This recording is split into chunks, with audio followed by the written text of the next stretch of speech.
ChemFact Education. So in this video हम ये देखेंगे कि लेवलिंग एंड डिफरेंशिएटिंग सॉल्वेंट क्या होते हैं। एक्चुअली ये सॉल्वेंट के बिहेवियर होते हैं। आप लोग सिर्फ एक सिंपल से क्वेश्चन का आंसर कीजिए। अगर मेरे पास एक सॉल्यूशन है इन वाटर, यानी सॉल्वेंट जो है, ये दोनों इफेक्ट किसके मैंने बताए हैं? सॉल्वेंट के हैं। इस let's suppose the solvent that we have is water. इसमें मैंने HCl को ऐड किया और सॉल्यूशन बना दिया 0.1 मोलर। First thing. सेकंड, अगर मैं HNO3 का सॉल्यूशन बनाता हूं ऐड करके 0.1 मोलर, सॉल्वेंट सेम है। लास्ट क्लास में हमने सॉल्वेंट थ्योरी पढ़ी थी, तो वो सारी चीज अप्लाई होती हुई यहां पर नजर आएंगी। आप लोगों से अगर मैं कहूं what is the pH of the solution, तो आप लोग pH फाइंड आउट कर सकते हैं। सर इसका pH आएगा 1 और इसका pH भी आ जाएगा 1, क्योंकि दोनों ही स्ट्रॉन्ग एसिड है। तो अगर मैं आप लोगों से पूछूं कि which is stronger acid, HCl और HNO3, तो कुछ बच्चे इसका आंसर ये कर रहे होंगे सर दोनों ही बराबर स्ट्रॉन्ग है, क्योंकि दोनों का pH क्या आ गया है? सेम आ गया है। तो सबसे बड़ी प्रॉब्लम जो आप लोगों के साथ है वो ये कि मोस्टली बच्चे ये समझते हैं कि pH ऑफ द सॉल्यूशन, अगर दो सॉल्यूशन का pH सेम है तो वो दोनों एसिड की स्ट्रेंथ भी सेम होगी। तो ये मिसकंसेप्शन दिमाग से हटा लेना है। pH सिर्फ और सिर्फ सॉल्यूशन की एसिडिटी को कंपेयर करता है कि विच इज मोर एसिडिक और लेस एसिडिक। pH बराबर आ गया है तो बहुत इक्वली एसिडिक है। इसका ये मतलब बिल्कुल नहीं हुआ कि दोनों एसिड की स्ट्रेंथ सेम है। दोनों एसिड की स्ट्रेंथ डिफर भी कर सकती है। अब अगर मैं तुमसे कहूं, मान लो मेरे पास कोई दो एसिड हैं, हर एक बात को ध्यान से समझना। एसिड A को मैंने वाटर में डिसोल्व किया, pH आ गया 1। एसिड B को मैंने वाटर में डिसोल्व किया, pH आ गया 3। Which is stronger acid, A और B? तो बहुत सारे बच्चे आंसर करते हैं A is the stronger acid, which is not the correct statement. A वाले सॉल्यूशन का एसिडिक pH कम है, which means the solution A is more acidic then B।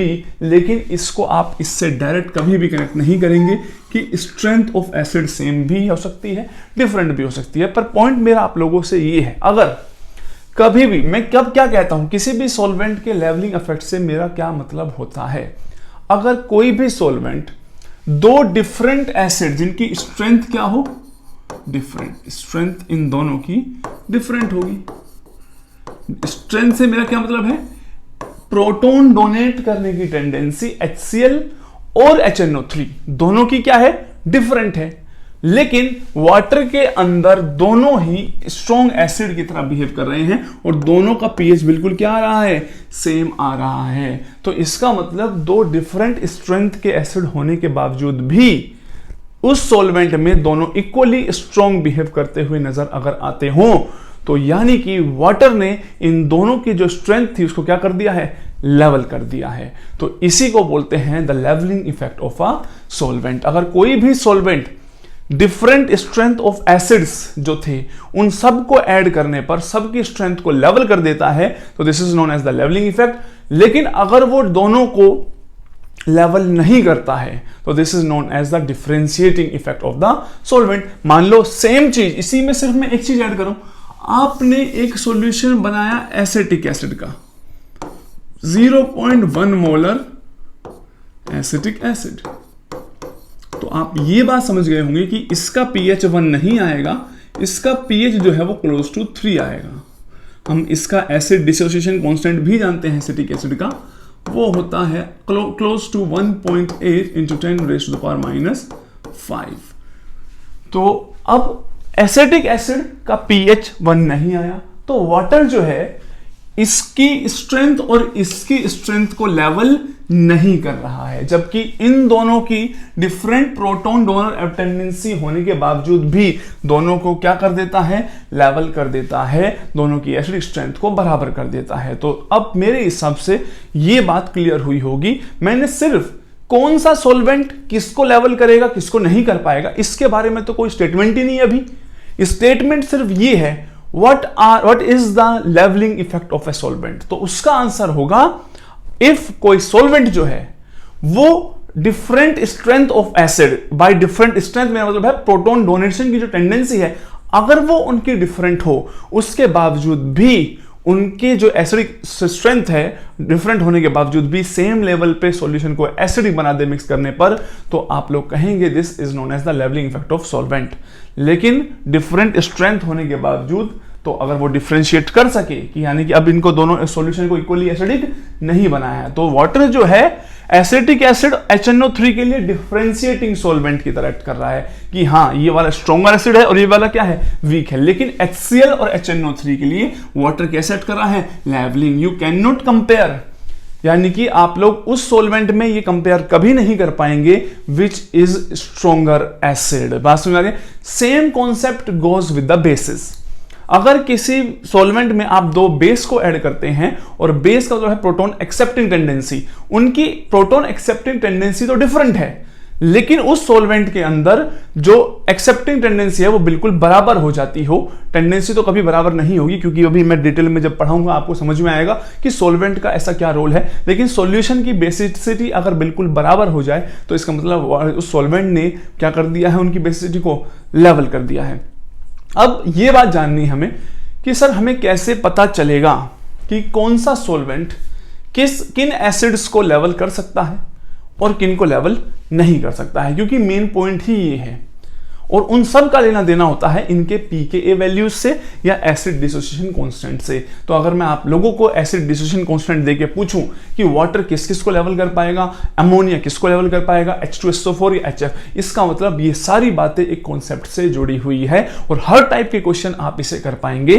फिलहाल हमने लेवलिंग और डिफरेंशिएटिंग सॉल्वेंट की सिर्फ डेफिनेशन पढ़ी है। तो अब हम ये जानते हैं कि किसी भी एसिड के जो एसिड डिसोसिएशन कांस्टेंट होते हैं वो जानते हैं हम, सीधी सी बात है कि जिसका डिसोसिएशन कांस्टेंट ज्यादा होता है वो ज्यादा उसकी प्रोटॉन डोनेट करने की टेंडेंसी क्या होगी, ज्यादा होगी। तो यानी कि आप एसिड डिसोसिएशन कॉन्सेप्ट की हेल्प से पता लगा सकते हैं कि कौन सा सॉल्वेंट किसके लिए लेवलिंग है और किसके लिए नहीं है। वहां तक पहुंचने से पहले मुझे आप लोगों को तीन बातें या तीन कॉन्सेप्ट क्लियर करने होंगे। अगर वो तीन कॉन्सेप्ट क्लियर नहीं हुए तब तक आप उस बात को नहीं समझ पाएंगे कि विच सॉल्वेंट विल एक्ट एज सॉल्वेटिंग या लेवलिंग या फिर डिफरेंशिएटिंग सॉल्वेंट एक्ट कर रहा है। ये आप क्यों नहीं समझ पाएंगे, तो पहले उन तीनों बातों को मैं समझा देता हूं, क्योंकि मैं डायरेक्ट तरीका भी है मेरे पास, मैं अभी बता दूंगा डायरेक्ट तरीका, और वो मैं चाहता हूं पहले ना बताऊं, मैं वो तीनों बातें समझाऊं, पूरा डिटेल कॉन्सेप्ट समझाऊं एंड देन वो ट्रिक भी बताऊं कि आप कैसे देख के पहचानेंगे। तो सबसे पहली बात क्या जाननी जरूरी है, तो वो लिखना हम स्टार्ट करते हैं। चलिए पहले कॉन्सेप्ट की तरफ आगे बढ़ते हैं। पहला कॉन्सेप्ट हालांकि सॉल्वेंट थियरी से जुड़ा हुआ है। अब तक हमने सॉल्वेंट थ्योरी में क्या पढ़ा था, अगर कोई भी सॉल्वेंट है जो डिसोसिएट होता है इनटू कैटायनिक और एनायनिक फॉर्म में, तो जो भी species, let's suppose AB is the solvent that you have which dissociates into A+ and B negative. ये किसी भी जनरल आयनाइजेबल सॉल्वेंट के लिए लिखा हुआ है मैंने। तो हम जानते हैं जो भी स्पीसीज इस कैटायनिक पार्ट की कॉन्सेंट्रेशन को बढ़ाती थी वो एसिड की तरह बिहेव करती थी, और जो एनायनिक पार्ट की कॉन्सेंट्रेशन को बढ़ाती थी वो बेस की तरह एक्ट करती थी। यानी किसी भी सॉल्वेंट में this act as an acid और this species act as an base. ज्यादा क्लियर होगा क्योंकि आप लोगों ने हमेशा सॉल्वेंट वाटर को ही लिया है, लेकिन specially for NET and GATE examination आप जो सॉल्वेंट हैं उन पे ये देखिए कौन से सॉल्वेंट में रिएक्शन हो रही है, क्योंकि आपके एग्जाम में वो सॉल्वेंट को वेरी करके डिफरेंट क्वेश्चंस पूछते हैं।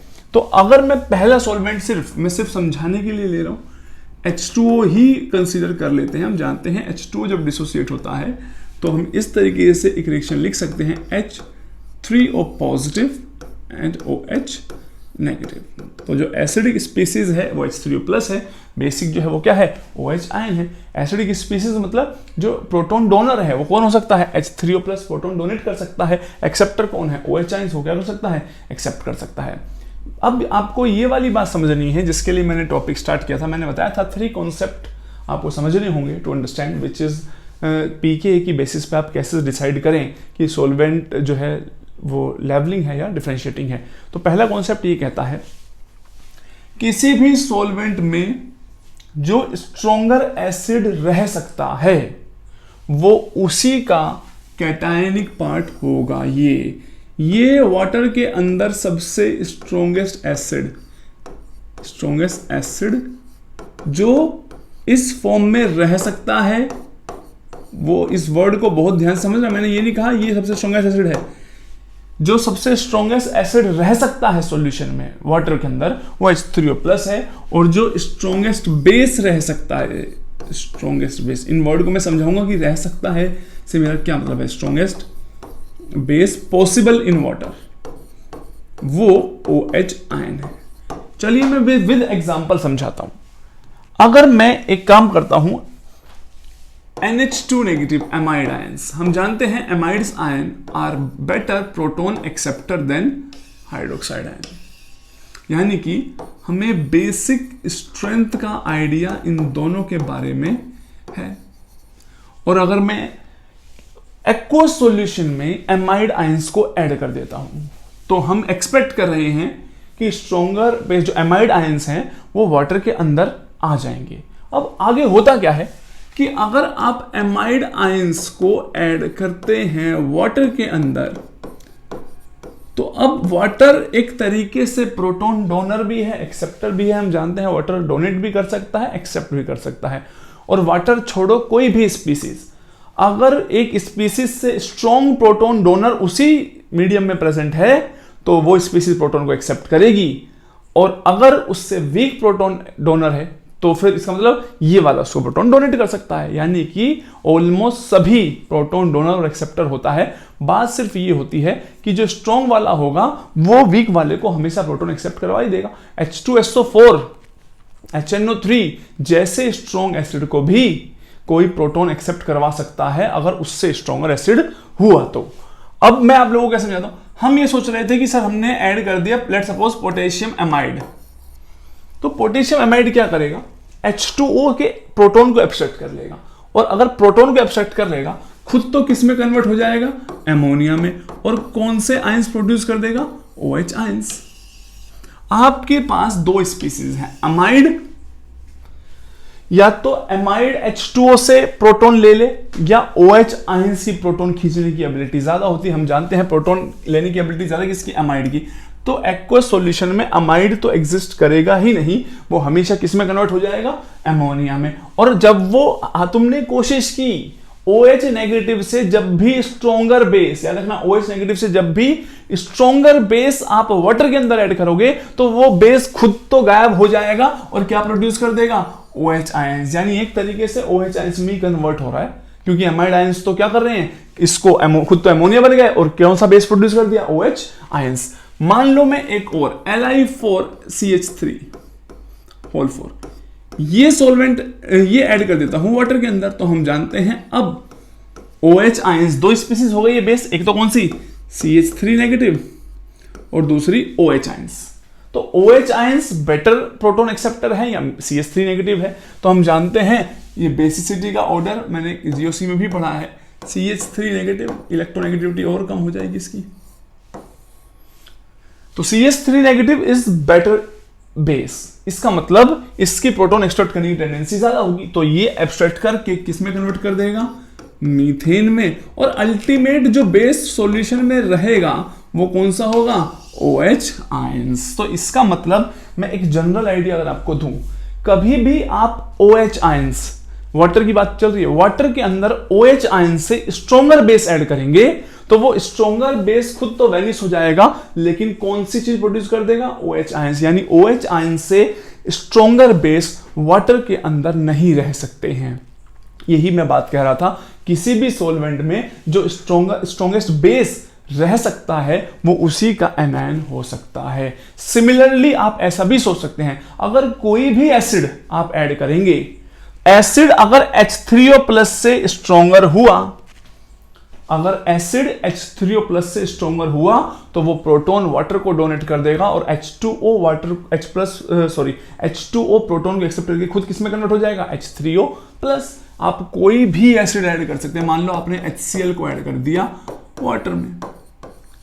अब क्योंकि HCl की जो प्रोटॉन डोनर टेंडेंसी है वो ज्यादा है किससे, H3O+ से। ये मैं आप लोगों को सिखाऊंगा भी हाउ डू वी कंपेयर, कि किसकी प्रोटॉन डोनर या एक्सेप्टर टेंडेंसी ज्यादा होती है, उसी के बेसिस पे तो मैं यहां आंसर दे रहा हूं। लेकिन इतना बेसिक आप जानते हैं कि HCl is stronger acid, strong acid होगा तो वो इसको प्रोटोनेट कर सकता है। मैंने बताया था जो भी स्ट्रॉन्गर होगा वो लोअर वाले को प्रोटोनेट कर देगा और खुद किस में कन्वर्ट हो जाएगा, Cl- में। अगर H3O+ स्ट्रॉन्गर एसिड होता तो वो Cl- को प्रोटोनेट कर देता, रिएक्शन किस डायरेक्शन में आ जाती, बैकवर्ड डायरेक्शन में आ जाती। यानी कि जब भी तुम इससे स्ट्रॉन्गर एसिड ऐड करोगे तो रिएक्शन हमेशा किस में चली जाएगी, फॉरवर्ड में। यानी HCl तो कभी रह ही नहीं सकता सॉल्यूशन में। HCl सारे के सारे क्लोराइड आयन में कन्वर्ट हो जाएंगे और जो प्रोड्यूस होगा वो स्पीसीज कौन सी होगी, H3O+। इसका मतलब तुम चाहे HNO3 ऐड करो या कोई भी एसिड ऐड करो, वो सारे के सारे एसिड खुद तो वहां सॉल्यूशन में रहेंगे ही नहीं, वो एट द एंड क्या प्रोड्यूस कर रहे हैं, H3O+। यानी यहां से आप लोगों की बात समझ में आई होगी।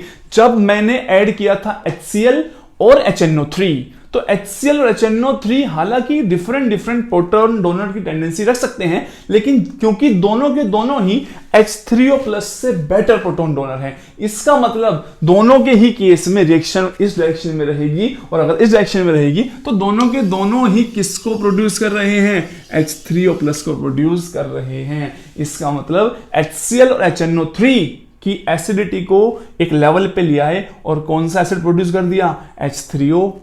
अब तुमने बाहर से कुछ भी ऐड किया हो, एट द एंड सॉल्यूशन में क्या बना है, H3O+। तो ये कहते हैं हम एक पॉइंट कि levelling effect of a solvent. तो लेवलिंग इफेक्ट में क्या होता है, सॉल्वेंट क्या करता है, अगर उसके कैटायन से ज्यादा, मैं वाटर की बात नहीं कर रहा हूं, किसी भी सॉल्वेंट में उसके कैटायन से ज्यादा स्ट्रॉन्गर एसिड को डालोगे तो वो पॉसिबल नहीं है, वो उसके कैटायन को ही प्रोड्यूस कर देता है। और अगर उसके एनायन से स्ट्रॉन्गर बेस ऐड करोगे तो उसका एनायन प्रोड्यूस हो सकता है। तो स्ट्रॉन्गेस्ट एसिड जो पॉसिबल है वो उसका कैटायनिक फॉर्म है, और जो स्ट्रॉन्गेस्ट बेस पॉसिबल है वो उसकी एनायनिक फॉर्म है। अगर वीक होते तो क्या होगा, उन केसेस को हम डिस्कस करेंगे। तो पहले हम ये समझ लेते हैं कि दूसरा कॉन्सेप्ट क्या है, क्योंकि जब तीनों कॉन्सेप्ट समझ लेंगे तभी हम तीनों को अप्लाई करके आइडिया लगा पाएंगे which solvent is levelling effect show कर रहा है या डिफरेंशिएटिंग इफेक्ट शो कर रहा है। तो सेकंड कॉन्सेप्ट क्या है, क्योंकि ये तीनों बहुत क्लियर होने चाहिए, क्योंकि मैं केमिकल और आयनिक इक्विलिब्रियम भी मैंने ही पढ़ाया है। तो यही मैं आप लोगों को कहता हूं कि एक टीचर या फिर एज ए स्टूडेंट जितना ज्यादा टॉपिक्स की डेप्थ नॉलेज आप करते जाएंगे तभी आप हायर जो टॉपिक है उनको समझ पाएंगे। लेवलिंग और डिफरेंशिएटिंग सॉल्वेंट में जानता हूं किसी को भी क्लियर नहीं होता है, और सिर्फ वही डेफिनेशन बताते हैं जो मैंने शुरू में बता दी थी। Ka के बेसिस पे, pKa के बेसिस पे कोई प्रिडिक्शन नहीं कर पाता है कि कौन लेवलिंग होगा या नहीं होगा, सिर्फ रटवा देते हैं कि ये इसके लिए लेवलिंग है, इसके लिए डिफरेंशिएटिंग है। क्या हम किसी भी एग्जाम को देने जा रहे हैं वहां पे लास्ट ईयर के क्वेश्चन आने वाले हैं? नहीं, नए आएंगे ना क्वेश्चन। तो कॉन्सेप्ट समझ के जाओ तो हर टाइप के क्वेश्चन को कर लोगे, और तुम सोचोगे कि यार इस टॉपिक पे क्वेश्चन आना चाहिए। जो क्वेश्चन हम टॉपिक हम करते जाएंगे उन पे हम एक्सपेक्ट करते हैं कि क्वेश्चन आए, तो टॉपिक करने हैं अच्छे से और समझ के। दूसरा कॉन्सेप्ट समझो, अगर आज के बाद मैं आप लोगों से कहूं मेरे पास कोई भी एसिड गिवन है, तो मुझे तुम लोगों को यह बताना है किसी भी एसिड के pKa and pH of the solution में क्या रिलेशन होता है। फिलहाल याद रखना, मैं सॉल्वेंट जानबूझ के वाटर का ही शुरू में एग्जांपल ले रहा हूं, बाद में तो हम डिफरेंट सॉल्वेंट्स पढ़ने वाले हैं, क्योंकि उसके साथ आप फैमिलियर हैं तो आप लोग उस कॉन्सेप्ट को जल्दी ग्रैब कर पाएंगे। किसी भी एसिड का जो pKa होता है, मैं जानता हूं आप लोगों ने बेसिक पढ़ा हुआ है, -log ऑफ Ka होता है, जहां पे Ka जो होता है वो एसिड डिसोसिएशन कांस्टेंट होता है, जो कि मैं GOC में पढ़ाया हुआ है। आप जाके देख सकते हैं, एसिड एंड बेसिस वाला जो लेक्चर है, प्लेलिस्ट बनी हुई है, वहां एक बार एसिड एंड बेस को रिवाइज कर सकते हैं। अब देखो, अगर आपको ये दोनों बातें क्लियर है तो कहीं जाने की जरूरत नहीं है, यही साइड कंटिन्यू करते हैं। मेरे पास कोई भी एक एसिड है Ha, उसको मैंने वाटर में ऐड कर दिया है, वाटर में ऐड करेंगे तो अगर ये H2O जो है उससे स्ट्रॉन्गर एसिड है तो ये डोनेट कर देगा इसको प्रोटॉन, तो बनेगा H3O पॉजिटिव प्लस क्या प्रोड्यूस हो जाएगा, A नेगेटिव आयन। ये स्पीसीज क्रिएट हो जाएगी। तो हम जानते हैं जो एसिड डिसोसिएशन कांस्टेंट होगा वो होगा concentration of H3O plus concentration of A negative divided by the concentration of HA and concentration of water। Water की concentration constant है, एक्सेस में आपने लिया होगा अगर इसको तो 55.55 आएगी, ये डिटेल में पहले ही पढ़ा चुका हूँ। इसको इधर ले जाओगे तो आपका एक कांस्टेंट बन जाता है जिसको हम एसिड डिसोसिएशन कांस्टेंट कह रहे हैं। यहां से अगर मैं H3O प्लस को एक तरफ रखूं, यानी कि इसी वाली जो इक्वेशन को जो ये लिखी हुई है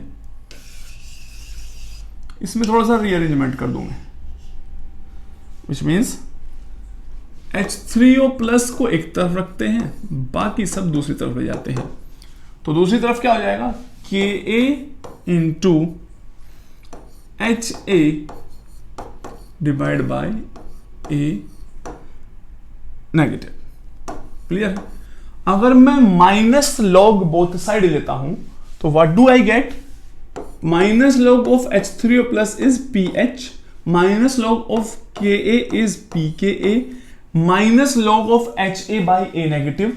इनको उल्टा कर देते हैं so that की साइन आ जाए plus log of ionized species divide by HA। And I hope आप इस लेक्चर को अगर देख रहे हैं तो आपको ये पता ही होगा, अगर HA एसिड है तो एसिड से H प्लस हटाने के बाद जो स्पीसीज बेस बनती है वही उसका कॉन्जुगेट बेस कहलाता है। यहां से हमें क्या समझना है, तो मैंने क्या बताया था, pH और pK कैसे रिलेटेड होते हैं और pK हमें क्या समझा रहा होता है। अगर मैं कहूं कि जो pK होता है वो उस सॉल्यूशन के pH के बराबर होगा तब जब A नेगेटिव यानी जो डिसोसिएटेड स्पीसीज है उसकी कॉन्सेंट्रेशन और अनडिसोसिएटेड यानी कॉन्जुगेट एसिड और बेस इन दोनों की कॉन्सेंट्रेशन, यानी कि मैं कह सकता हूं जब एसिड 50% डिसोसिएटेड होगा एग्जैक्टली उस टाइम पे जो pH है सॉल्यूशन का वही उसका pKa होगा। हो सकता है, देखो सीधी सी बात है, क्योंकि ये दोनों इक्वल हो गए तो log 1 क्या हो जाएगा, 0, तो pH किसके इक्वल आ जाएगा, pKa। तो मैं कह सकता हूं जब एक एसिड 50% डिसोसिएटेड होता है उस टाइम पर जो pH ऑफ द सॉल्यूशन होगा वही उसका pKa हो सकता है। अगर आप लोग वैल्यू pKa से ज्यादा है यानी जो pH ऑफ द सॉल्यूशन है, यहां मैं इस एक्सप्रेशन को यूज करूंगा, बाकी को हटा देता हूं, ये तो लिख ही लिया होगा आप लोगों ने। बहुत ध्यान से वर्ड को समझना, मैं बहुत स्लो इसलिए पढ़ा रहा हूं क्योंकि ये कॉन्सेप्ट बहुत ज्यादा जरूरी है। तो आप लोग ये समझिए, अगर pKa से ज्यादा है, अबव pKa, pKa से ज्यादा कब हो सकता है, जब A नेगेटिव की कॉन्सेंट्रेशन की, क्योंकि ये एक पॉजिटिव टर्म आनी चाहिए, ठीक है। पॉजिटिव टर्म आने का मतलब ये है जो डिसोसिएटेड फॉर्म में है वो ज्यादा प्रेजेंट होगा, ठीक है। जैसे जैसे pH यानी कि बढ़ता जाएगा A नेगेटिव की कॉन्सेंट्रेशन उतनी ज्यादा होती जाएगी और HA क्या होता जाएगा, अनडिसोसिएटेड वाला उतना कम। तो कुल मिला के बात ये है, अगर pH pKa से ज्यादा है सॉल्यूशन का तो जो डिसोसिएटेड वाली फॉर्म है वो ज्यादा डोमिनेटिंग होगी, और अगर बिलो pH है pH ऑफ द सॉल्यूशन क्या है, pKa से कम है, तो pH pKa से कम तब आएगा जब ये वैल्यू क्या होगी, एक नेगेटिव वैल्यू होगी, यानी कि अनडिसोसिएटेड फॉर्म जो है उसकी कॉन्सेंट्रेशन डिसोसिएटेड वाले से क्या होनी चाहिए, ज्यादा होनी चाहिए। अब मैं इसको एक एग्जांपल से आप लोगों को क्लियर कर देता हूं, ये सारी बातें ध्यान से समझो, क्योंकि जब तक एग्जांपल नहीं होगा तब तक ये एक्सप्रेशंस हमें समझ नहीं आएंगे कि कैसे यूज करने हैं। तो मान लो मेरे पास जो एग्जांपल है इसका, और मैं पढ़ाऊंगा भी वही जो मैंने आयनिक इक्विलिब्रियम में 50 बार एग्जांपल दिया है। मेरे पास एसिटिक एसिड प्रेजेंट है और हम जानते हैं जो एसिटिक एसिड है उसका Ka, मैं वहां तुम्हें बताता था 10⁻⁻5 ले लो, क्योंकि मैं कैलकुलेशन आसान करना चाहता था। इसका माइनस लॉग लोगे तो pKa आ जाएगा 4.74। अब तुम एसिटिक एसिड के बारे में क्या समझे, अगर आप एसिटिक एसिड का 0.1 मोलर सॉल्यूशन बनाते हैं, जो कि मैंने क्वेश्चंस आयनिक में कराए हुए हैं, 0.1 मोलर सॉल्यूशन एसिटिक एसिड का ही आप बना दें तो उसका pH जैसे कि मैंने आपको बताया था that will be close to 3।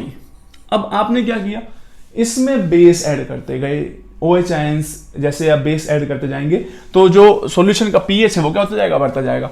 अगर pH बढ़ते बढ़ते तुम ले आए एग्जैक्ट 4.74 और आप जानते हैं अगर pH एग्जैक्टली pKa के बराबर हो गया है तो आप बोलेंगे इस वक्त सॉल्यूशन में जो एसिटेट आयन की कॉन्सेंट्रेशन है और जो एसिटिक एसिड की कॉन्सेंट्रेशन है वो एग्जैक्टली क्या हो गई होगी, बराबर हो गई होगी। ठीक है, अगर pH इससे कम था, pH ऑफ द सॉल्यूशन 4.74 से क्या था, कम था, तो कम होने का मतलब क्या है, अगर pH जो है क्या हो, बिलो pKa हो तो इसका मतलब जो डिसोसिएटेड फॉर्म है उसकी कॉन्सेंट्रेशन और अनडिसोसिएटेड वाली में ज्यादा कौन सा होगा, अनडिसोसिएटेड। आप ये भी समझ सकते हैं अगर दो चीज प्रेजेंट है, pH कम करने का मतलब H प्लस ऐड करेंगे, H प्लस ऐड करेंगे तो एसिटेट आयन के साथ कंबाइन होंगे और एसिटिक एसिड बनेगा, तो एसिटेट आयन कम होते जाएंगे, एसिटिक एसिड बढ़ता जाएगा। अगर pH of the solution is greater than 4.74, ये तो एग्जैक्ट सिचुएशन इसके लिए है। pH इससे ज्यादा कैसे बढ़ाओगे, बेस ऐड करके, तो जो OH आयंस आएंगे वो एसिटेट आयन से एसिटिक एसिड से H प्लस लेंगे और H प्लस अगर हटा दोगे इसे तो यही बन जाएगा, तो यानी ये कम होता जा रहा है, ये बढ़ता जा रहा है। इससे ज्यादा pH हुआ तो आप कमेंट कर सकते हैं ये वाली बात कि जो एसिटेट आयन की कॉन्सेंट्रेशन है वो ज्यादा होगी इससे ज्यादा pH पे, किससे, in comparison to acetic acid. तो आप लोगों को बस मैं इतना सा कॉन्सेप्ट समझाना चाहता था कि आज के बाद कोई भी एसिड, क्योंकि मैं इन सब चीजों को यूज करूंगा इसलिए मेरे को एक्स्ट्रा एफर्ट करने पड़ रहे हैं, अदरवाइज मैं आपको डायरेक्टली पढ़ा देता अब तक ये बातें।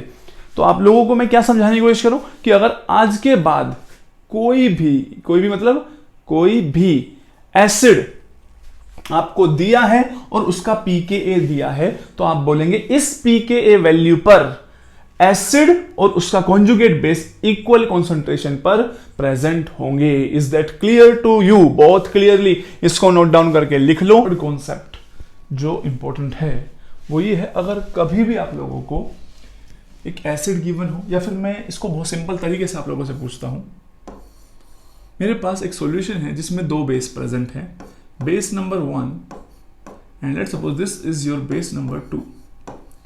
अगर हम H प्लस आयंस यानी प्रोटॉन को ड्रॉप करते हैं इस सॉल्यूशन में, और हम अच्छे से जानते हैं बेस जो है उनकी टेंडेंसी होती है टू गेन द प्रोटॉन्स, तो इन दोनों में से ज्यादा प्रोटॉन कौन एब्स्ट्रैक्ट करेगा, बेस 1 या बेस 2, या इसका आइडिया हम कैसे लगाएंगे, या दोनों के बीच इक्वली डिवाइड हो जाएगा? तो उसका आंसर होता है जिस बेस की प्रोटॉन एफिनिटी ज्यादा होगी, प्रोटॉन को अट्रैक्ट करने की टेंडेंसी या बेसिक स्ट्रेंथ जिसकी ज्यादा होती है, लेट सपोज मैं कहूं दोनों की बराबर है, तो 50-50 प्रोटॉन्स का जो डिस्ट्रीब्यूशन है वो हो जाना चाहिए। अदरवाइज अगर किसी एक की स्ट्रेंथ ज्यादा होगी, मान लो B1 जो बेस है उसकी स्ट्रेंथ ज्यादा है, तो ज्यादा प्रोटॉन वो एक्सट्रैक्ट करेगा। इसी के सिमिलर एक और क्वेश्चन, अब इसको ध्यान से आंसर करना है, वो ये है, मान लो यहां पर सिर्फ एक ही बेस है, दो नहीं है, कितने हैं, 1 बेस है, और आप यहां से कोई भी एसिड HA इसमें ऐड करते हैं, तो आप ये एक्सपेक्ट करते होंगे सर अब तो जो बेस है वो दो है ही नहीं, बेस तो सिर्फ कितना है, एक है, अब तो सारे के सारे प्रोटॉन ये बेस को मिल जाने चाहिए, जबकि ऐसा नहीं होता है, इसमें भी मुझे दो बेस नजर आ रहे हैं। इंटरेस्टिंग पार्ट यही है, कैसे, जो आप एसिड ऐड कर रहे हैं वो इस बेस में ऐड कर रहे हैं, तो अगर ये बेस प्रोटॉन इससे ले लेगा तो खुद तो बन जाएगा BH प्लस और साथ में प्रोड्यूस कर देगा A नेगेटिव स्पीसीज। तो आप जानते हैं यहां पर जो A नेगेटिव है ये इस HA का कॉन्जुगेट बेस है, तो ऐसा भी तो हो सकता है कि ये कॉन्जुगेट बेस, इसकी भी तो कुछ ना कुछ टेंडेंसी होगी H प्लस को अपनी तरफ लेने की, अट्रैक्ट करने की, इसकी भी कुछ टेंडेंसी हुई तो इक्विलिब्रियम कैन भी एग्जिस्ट। यानी कि अगर एक ही बेस में मैं ऐड करता हूं प्रोटॉन, तो आप ऐसा मत समझिए कि सारे प्रोटॉन एक ही बेस खा जाएगा, इस एसिड का जो कॉन्जुगेट बेस बनेगा वो भी इन प्रोटॉन को एक्सट्रैक्ट कर सकता है, और डिपेंडिंग अपॉन कि बेसिक स्ट्रेंथ ज्यादा किसकी है, अगर इस बेस की स्ट्रेंथ ज्यादा है या इसके कॉन्जुगेट बेस की स्ट्रेंथ ज्यादा है तो इक्विलिब्रियम किसी भी डायरेक्शन में हो सकता है। और मैं आप लोगों को बहुत सिंपल वर्ड में ये बताना चाह रहा हूं कि इस किसी भी एसिड बेस रिएक्शन का जो इक्विलिब्रियम कांस्टेंट होता है वो आप डायरेक्ट कैसे बता सकते हैं। तो अगर आपको पता हो जो Ka ऑफ Ha, जो एसिड आप ऐड कर रहे हैं उसका एसिड डिसोसिएशन कांस्टेंट पता हो, डिवाइड बाय जो सॉल्यूशन के अंदर बेस प्रेजेंट है उसका जो कॉन्जुगेट एसिड है। अगर आपको Ka of the conjugate acid of the base पता हो, इन दोनों का रेशियो ही इक्विलिब्रियम कांस्टेंट आएगा। इसको मैं मैथमेटिकली प्रूव कर सकता हूं, लेकिन मैं आप लोगों को डायरेक्टली बता रहा हूं कि अगर कोई भी एसिड को बेस में ऐड करते हैं तो उस रिएक्शन का इक्विलिब्रियम कांस्टेंट जो होता है वो एसिड जो ऐड किया है उसका equilibrium constant divided by the जो बेस है उसका इक्विलिब्रियम जो एसिड डिसोसिएशन कांस्टेंट होगा उससे डिवाइड कर देंगे तो आंसर आ जाएगा। तो मैं आप लोगों को मैथमेटिकली भी इसको प्रूव कर सकता हूं, but which is not required. ठीक है, सिर्फ इसके रिजल्ट को याद रखिए। अगर मान लो मैंने HCl को ऐड किया, HCl हमारे पास एसिड था और सॉल्यूशन के अंदर जो बेस है वो एसिटेट आयन प्रेजेंट थे, तो हम ये एक्सपेक्ट करेंगे कि रिएक्शन इक्विलिब्रियम में होगी। अगर ये प्रोटॉन इसको डोनेट कर दे तो you will get acetic acid plus Cl negative, क्योंकि Cl नेगेटिव भी प्रोटॉन एक्सेप्ट कर सकता है, Cl नेगेटिव भी बेस है, डिपेंडिंग अपॉन कौन अच्छा बेस है, एसिटेट आयन या Cl नेगेटिव। इक्विलिब्रियम की एक डायरेक्शन होगी। अगर मैं आप लोगों को बता दूं कि जो Ka है वो 10⁶ है HCl का, और जो Ka ऑफ एसिटिक एसिड है CH3COOH वो 10⁻⁻5 रेंज में होता है। मैंने आपको पढ़ाया था 1.8 × 10⁻⁵। तो आप इस रिएक्शन का इक्विलिब्रियम कांस्टेंट डायरेक्ट लिख सकते हैं। वो क्या होगा 10⁶, यानी जो एसिड है उसका Ka divide by the Ka of इसका बेस का Ka नहीं होता, हमेशा उसके कॉन्जुगेट एसिड का Ka होता है 10⁻⁻5। एग्जैक्ट वैल्यू तो हम भी जानते हैं 1.8 × 10⁻⁵ होगी। तो आप ये देखिए ये किसके क्लोज आ रहा है 10⁻11, यानी इक्विलिब्रियम कांस्टेंट की वैल्यू जो है वो बहुत ज्यादा है, विच मींस इसको इस तरीके से रिप्रेजेंट करना गलत है। द करेक्ट इज दिस, और बहुत छोटा सा बैकवर्ड में हो सकता है। इक्विलिब्रियम कांस्टेंट अगर बहुत हाई होता है तो रिएक्शन ऑलमोस्ट क्या हो जाती है, कंप्लीट होती है। इसका मतलब ये है कि HCl जो है वो ऑब्वियसली उसकी प्रोटॉन डोनेट करने की टेंडेंसी एसिटिक एसिड से ज्यादा है, तभी ये इसको प्रोटॉन डोनेट कर रहा है। और यहां से ये भी मैं कह सकता हूं कि एसिटेट आयन की proton accepting tendency Cl negative से क्या होगी, ज्यादा होगी। That is why acetate ion is a stronger base. हम जानते हैं if this is your acid 1, this is the conjugate base of acid 1, this is your acid 2, this is the conjugate base of acid 2। तो तभी हम ये कहते हैं अगर किसी की प्रोटॉन देने की टेंडेंसी ज्यादा है एसिड की, तो उसके कॉन्जुगेट बेस की प्रोटॉन एक्सेप्ट करने की टेंडेंसी क्या होगी, कम होगी। इसी तरीके से हम इसको भी कह सकते हैं कि अगर ये एक वीक एसिड है तो उसका कॉन्जुगेट बेस कैसा होगा, स्ट्रॉन्ग होगा। इसीलिए हम इस तरीके की कंपैरिजन भी ऑर्गेनिक में करते हैं कि किसी के भी कॉन्जुगेट एसिड अगर स्ट्रॉन्ग है तो बेस वीक होगा, अगर बेस स्ट्रॉन्ग है तो एसिड क्या होगा, वीक। यहां तक हमने तीनों बातें समझ ली हैं, और अब इन तीनों बातों को अप्लाई करके मैं आप लोगों को ये समझाने वाला हूं कि how do we decide on the basis of, अगर कुछ एसिड्स के Ka गिवन हो, कुछ सॉल्वेंट्स गिवन हो, उस हमें उसके बारे में पूछा जाए कौन सॉल्वेंट लेवलिंग इफेक्ट शो करेगा या डिफरेंशिएटिंग इफेक्ट करेगा, तो हम आंसर कैसे करेंगे। तो यहां से आगे वाली next class will be on the ChemFact education app. Subscribe our YouTube channel and download app now.